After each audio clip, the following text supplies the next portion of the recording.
नमस्कार दोस्तों, स्वागत है आपका हमारे channel maths and my way में। दोस्तों, लाइंस एंड एंगल्स की सीरीज़ में आज हम इसके तीसरे लेक्चर पर आ चुके हैं। पिछले लेक्चर में मैंने आपको बताया था corresponding angles, vertically opposite angles, मतलब जब दो पैरेलल लाइन को कोई ट्रांसवर्सल लाइन काटती है तो कौन कौन से एंगल फॉर्म होते हैं, वो हमने पढ़े थे, कौन से किसके इक्वल होते हैं। तो आज जो पिछले लेक्चर में हमने जो पढ़ा था, हम आज उसको इस लेक्चर में अप्लाई करके देखेंगे। कैसे उन क्वेश्चंस में कैसे हम प्रॉब्लम सॉल्व करते हैं उन कंसेप्ट्स के ज़रिए। तो शुरू करते हैं फिर। उससे पहले यार चैनल को सब्सक्राइब कर दो और वीडियो पसंद आए तो शेयर कर दो। तो स्टार्ट करते हैं फिर। तो ये हमें एक क्वेश्चन दिया गया हुआ है कि दो पैरेलल लाइंस हैं। आप देख सकते हैं यहाँ पर दो पैरेलल लाइंस दी गई हैं और जिनको एक ट्रांसवर्सल लाइन काट रही है और ये कुछ एंगल फॉर्म हो रहे हैं 1 2 3 4 5 6 7 8। आप सब ये देख सकते हैं। तो उसमें हमें गिवन है कि एंगल 1 जो है, ये वाला एंगल, ये 135 डिग्री है। तो बाकी जितने भी एंगल बचे हैं ये सब हमको फाइंड करने हैं। तो देखते हैं। ये हम इतना ज़रूर जानते हैं कि किसी लाइन पर जितने भी एंगल होंगे, अगर वो एक लाइन है तो उस लाइन पर उन एंगल्स का सम 180 जरूर होगा, लीनियर पेयर ऑफ एंगल्स। ये एक प्रॉपर्टी है, आप ध्यान रखिए। चाहे एक लाइन पर जितने भी एंगल फॉर्म होंगे सबका सम 180 डिग्री ही होगा। जैसे कि हम अभी इस वाले एग्जांपल में देखें, इस वाले क्वेश्चन में देखें कि जो ये, इनको नाम दे देते हैं एल एम। तो एल लाइन पर 1 और 2 180 डिग्री में है। तो angle 1 plus angle 2 will be equals to 180 degree. और हम एंगल 1 जानते ही हैं 135 है। तो एंगल 2 हम यहाँ से इजीली फाइंड कर सकते हैं, जो कि 45 आ जाएगा। अगर हमारा एंगल 2 45 आ गया तो हम जानते ही हैं एंगल 3 भी 45 होगा। क्यों? क्योंकि वर्टिकली अपोजिट एंगल। मैं एक बार आपसे रिक्वेस्ट करना चाहूँगा, जिसने अब तक पिछला लेक्चर नहीं देखा वो एक बार पिछला लेक्चर जा करके ज़रूर देख ले, उससे चीज़ें बहुत जल्दी क्लियर होंगी। ऐसे ही एंगल 4 भी 135 होगा, क्योंकि एंगल 4 इक्वल है एंगल 1 के, वर्टिकली अपोजिट एंगल्स। अब हम देखते हैं बाकी के, हम जो एंगल बचे हैं 5 6 7 8, ये कैसे निकालेंगे। इनको निकालने का मैं आपको तरीका बताता हूँ। देखिए, हम जानते हैं एंगल 4 और एंगल 5 ये 180 डिग्री है। क्यों है इन दोनों का सम 180 डिग्री? क्यों है?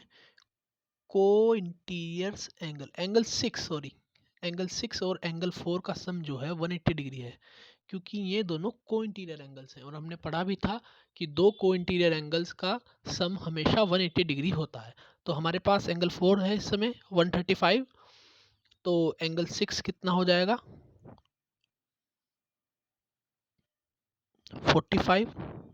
और ये हम यहाँ से भी मालूम कर सकते हैं, एंगल 2 और एंगल 6 ये आपस में कोरस्पोंडिंग एंगल्स हैं, तो एंगल 2 के ही इक्वल हो जाएगा एंगल 6 भी, यानी 45 डिग्री। अगर हमारे पास एंगल 6 आ गया तो एंगल 7 भी हम इजीली फाइंड कर सकते हैं, जो कि 45 ही होगा वर्टिकली अपोजिट एंगल्स में। ऐसे ही एंगल 5 एंगल 1 के इक्वल है कोरस्पोंडिंग एंगल्स, जो कि 135 हो जाएगा। और एंगल 8 भी इजीली फाइंड हो जाएगा, वर्टिकली अपोजिट एंगल, तो ये 5 के इक्वल होगा, ये भी 135 ही हो जाएगा। मुझे लगता है ये थोड़ा बहुत समझ में आया होगा। बाकी एक बार आप इसको खुद करने की कोशिश करिएगा। हम बढ़ते हैं अपने नेक्स्ट क्वेश्चन की तरफ। तो देखते हैं इस क्वेश्चन में क्या कहा है। पी क्यू और आर एस दो लाइन हैं जो एक दूसरे को ऊपर काटती हैं, इंटरसेक्ट करती हैं, और एंगल पी ओ आर और angle R O Q, P O R देख लेते हैं हम, पी ओ आर ये वाला एंगल और आर ओ क्यू यानी ये वाला एंगल। तो इन दोनों का जो रेशो दिया हुआ है वो 5:7 दिया हुआ है, यहाँ पर आप देख सकते हैं। तो हमसे कहा है सभी एंगल निकालें। तो देखते हैं ये कैसे होगा। हमें यहाँ पर दिया गया है ये, मैं मैं इस वाले पार्ट को आपको अलग से बना करके दिखा रहा हूँ। ये इस तरीके से है,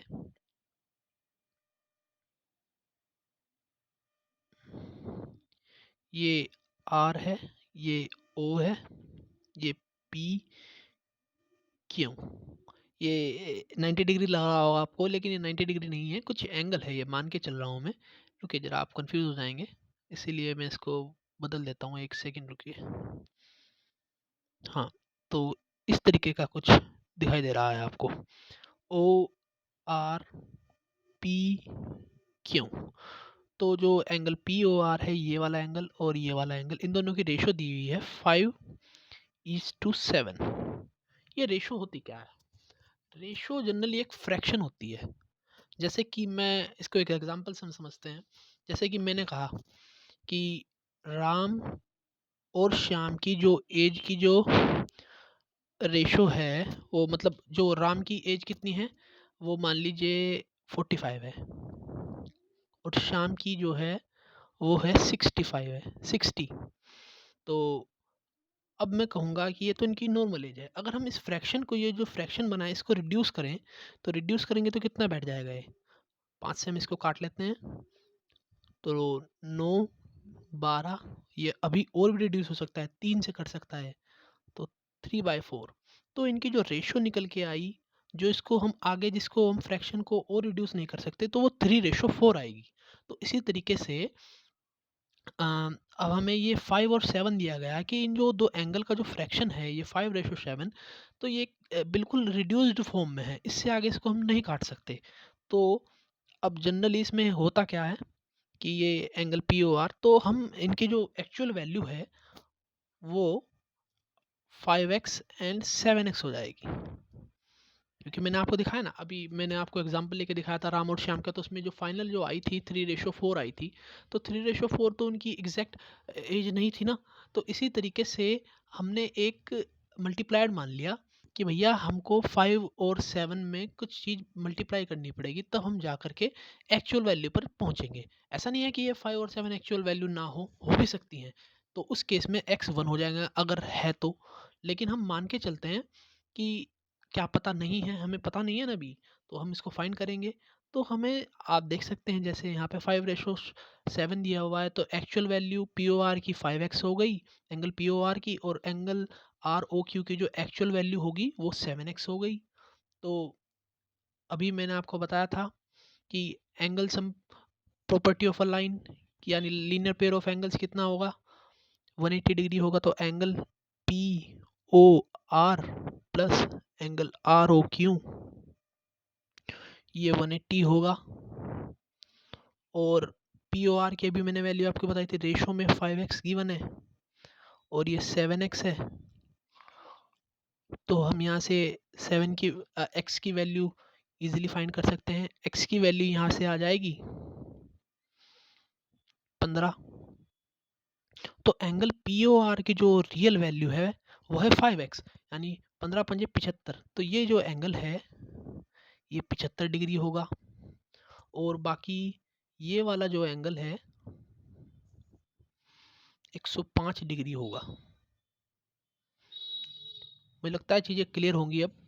तो एंगल पी ओ आर तो आ गया आपका 75 डिग्री, ये आ गया आपका 105 डिग्री आर ओ क्यू। तो पी ओ आर आपका आ गया 75, एंगल आर ओ क्यू आ गया आपका 105। तो मुझे एक बात बताइए ज़रा, इनके आमने सामने वाले जो एंगल हैं वो वर्टिकली अपोजिट एंगल नहीं है क्या? तो जैसे ये वाला फिर एंगल हो जाएगा 75 और ये वाला एंगल हो जाएगा 105। तो अगर मैंने शॉर्ट में लिखूँ, मैं काफ़ी वो हो गया है, मैं दोबारा से यहाँ पर ड्रॉ करके दिखा देता हूँ। ये पी क्यू आर एस और ये बीच में ओ। तो एंगल पी ओ आर हमारा 75 आ गया था, ये वाला एंगल हमारा 105 आ गया था। तो बाकी के जो ये सामने वाले हैं एस ओ क्यू, ये भी 75 हो जाएगा वर्टिकली अपोजिट, और पी ओ एस भी 105 हो जाएगा क्योंकि ये भी वर्टिकली अपोजिट एंगल है। तो हमने चारों एंगल फाइंड कर दिए। तो इस तरीके से हम ये अपनी प्रॉब्लम सॉल्व करेंगे। बहुत सिंपल है, आपको बस ध्यान रखना है। इसमें आप कुछ मैथ में देखिए, हमारे साथ यही एक चीज़ है कि हम इसमें रट नहीं सकते। ठीक है, तो आपको चीज़ें समझनी ही पड़ेंगी, और चीज़ें समझ में कैसे आएंगी, जब आपकी बेसिक क्लियर होंगे। तो बेसिक क्लियर करने के लिए मैंने जो शुरुआत के दो जो लेक्चर बनाए हैं, पहले आप उन्हें देखें, तब जाकर आपको ये चीज़ें और ज़्यादा क्लियर होंगी। तो आज का लेक्चर यहीं पर एंड करते हैं। Thank you.